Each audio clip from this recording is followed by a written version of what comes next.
Welcome back to the deep dive. Okay, if you've been anywhere near the news this week, you know why we're here. We had to drop everything for this one. Yeah, it's pretty explosive. The official word is in. NFL star Stefon Diggs. He's confirmed as the father of 7-month-old Charlie Harper Diggs Lopra. That's the daughter of model Aileen Lopra, who, also goes by Lord Giselle. But here's the kicker. The thing that makes this just huge news. The timing. Exactly. This confirmation lands, like, right now, just as Diggs and Cardi B are expecting their baby boy.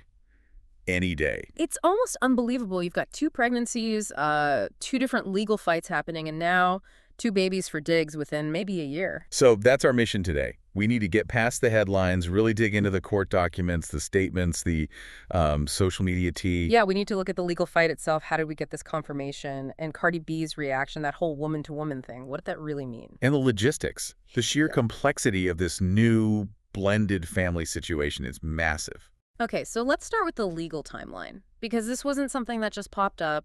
The court filings show Lopra was very proactive here. Proactive is one word for it. Aggressive, maybe. Well, look, the legal process actually kicked off before the baby was even born. That's pretty significant. When was that? Back in December 2024, sources show Lopra filed a petition to establish paternity against Diggs while she was still pregnant. Wow. So laying the legal groundwork early. Very early.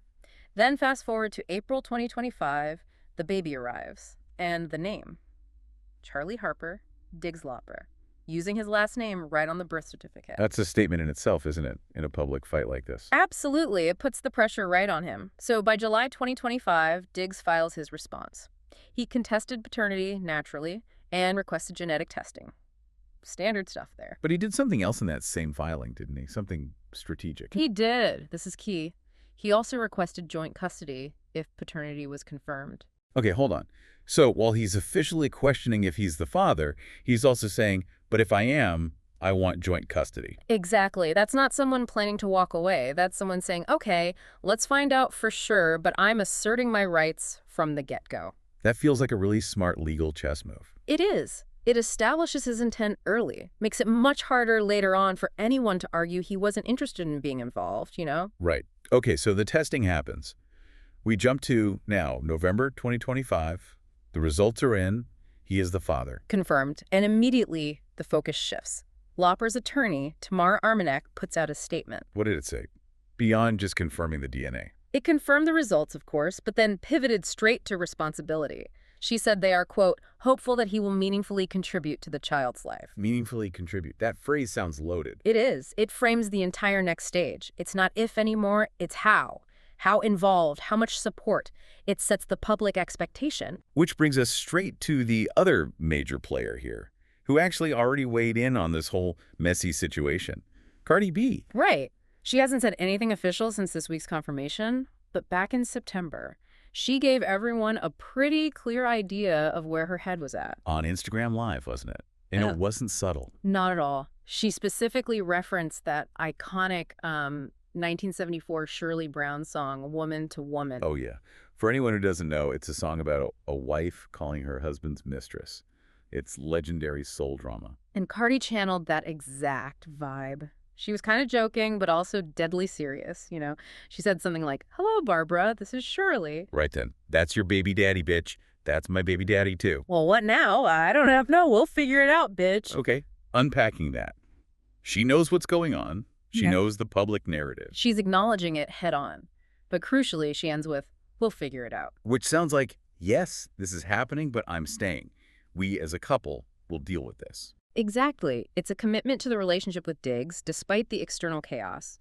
She's basically saying, this is our problem to solve, not yours, and it sets a boundary. Yeah, like, we need to establish how this shared fatherhood works now. It puts the focus on them, on Diggs, to manage it. And honestly, that attitude, that sort of strength and focus lines up with what she said earlier. Remember, she told Gayle King she felt very strong, very powerful, doing all her work while pregnant. Right. I'm doing all this work while I'm creating a baby. Yeah. It shows she's prioritizing her own well-being, her career, her pregnancy amidst this legal storm. She has to, really. Okay, so paternity confirmed. Check.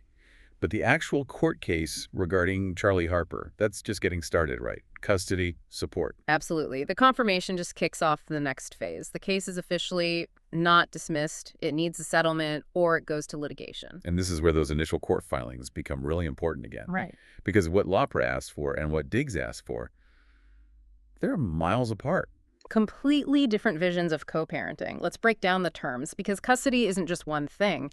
You've got legal custody and physical custody. Okay, legal custody is. That's the right to make the big decisions. Healthcare, schooling, religion, things like that. Got it. And physical custody. That's about where the child actually lives, the day-to-day schedule, who has the child, when. Right. So what did Lopra ask for back in December 2024? She requested sole legal and physical custody, meaning she makes all the decisions and the child lives primarily with her.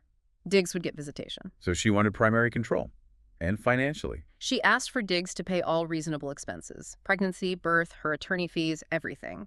Given his income versus hers, that's asking for full financial backing. Okay. Now, Diggs's response in July 2025. We know he asked for joint custody if confirmed. Does that mean both legal and physical? Yes. He specifically requested joint legal and physical custody, shared decision-making power, shared physical time, likely aiming for something like 50-50. And the money? He requested joint payment of those reasonable expenses. Pregnancy, birth, attorney fees. Wow. So completely opposite approaches. She wants sole control and full funding from him. He wants shared control and shared funding. That's the core conflict right there. Control versus shared responsibility. And money, of course. Lots of money. And when you're talking about people with this level of wealth, reasonable expenses takes on a whole different meaning, doesn't it? Oh, absolutely. We're not just talking diapers and formula. This could involve, private schools, nannies, security, international travel eventually. The court has to figure out how to split that up. Especially when Lopra's lawyer is framing it as hoping he'll meaningfully contribute, while Diggs has already legally asserted he wants 50-50 involvement. It sets up a tough negotiation. Or messy court fight. And all of this is happening while the clock is ticking down on baby number 2. Yeah, let's pivot to that because the timing just adds this incredible layer of personal pressure and, honestly, logistical chaos. Cardi B's baby boy. Due when, exactly? Diggs himself said real soon. Probably December 2025, maybe early January 2026. He was joking about getting him ready for the NFL draft already. And Cardi has that tour. The Little Miss Drama tour starts in February, so that baby needs to arrive, and they need some kind of rhythm established before she hits the road. So Diggs is literally about to have 2 babies with 2 different women born within roughly a year of each other. It's staggering.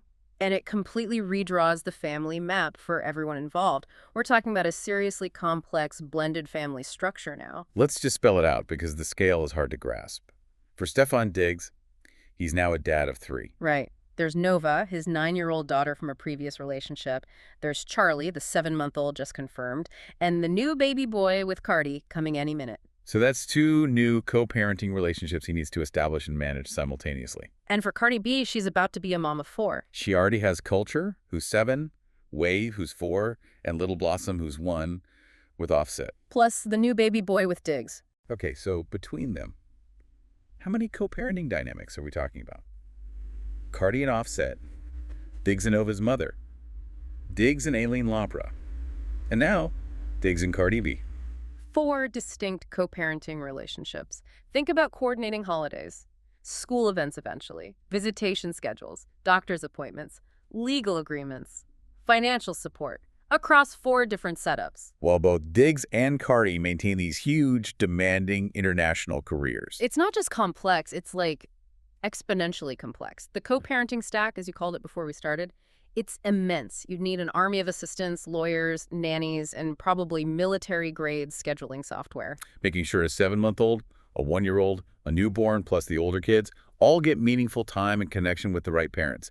It's almost dizzying. It really puts Cardi's "we'll figure it out" comment into perspective, doesn't it? It's not just a statement of commitment, it's a statement of necessity. They have to figure out the organization, like, yesterday. And the outcome of the Diggs-Lopra custody case directly impacts all of this. Right. For sure. If Diggs gets the joint physical custody he asked for, that means more scheduling gymnastics, more handoffs, more coordinating time. But maybe potentially shared costs. Potentially. If Labra gets primary physical custody, it might simplify the scheduling slightly, but likely increases Diggs' direct financial obligations significantly. Each outcome ripples through the whole system. So for you listening, what's the big takeaway here?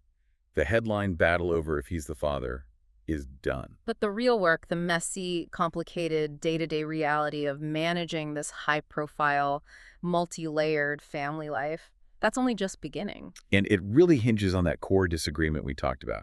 Shared parental control versus maybe more defined roles with financial backing. Diggs put his marker down early for joint custody. Lopra, through her lawyer, is signaling she wants him to step up financially and be present, which often implies she retains more day-to-day control. Which leads us to our final thought for you to mull over. We have these two starting positions. Lopra wanting sole legal and physical custody, with Diggs footing the bills. Diggs wanting joint legal and physical custody, sharing the costs. Given everything, the wealth, the public profile, the fact he did request joint custody proactively, which side do you think is more likely to get what they want when the dust settles?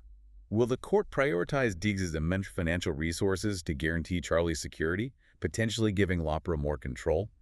Or will it lean towards his stated desire for shared parental responsibility, mandating that 50-50 involvement? How that specific case resolves will really shape the practicalities for everyone involved for years to come. We'll definitely be keeping an eye on it. Thank you for joining us for this deep dive. Hopefully you have a clearer picture now of the legal knots and the huge logistical puzzle unfolding behind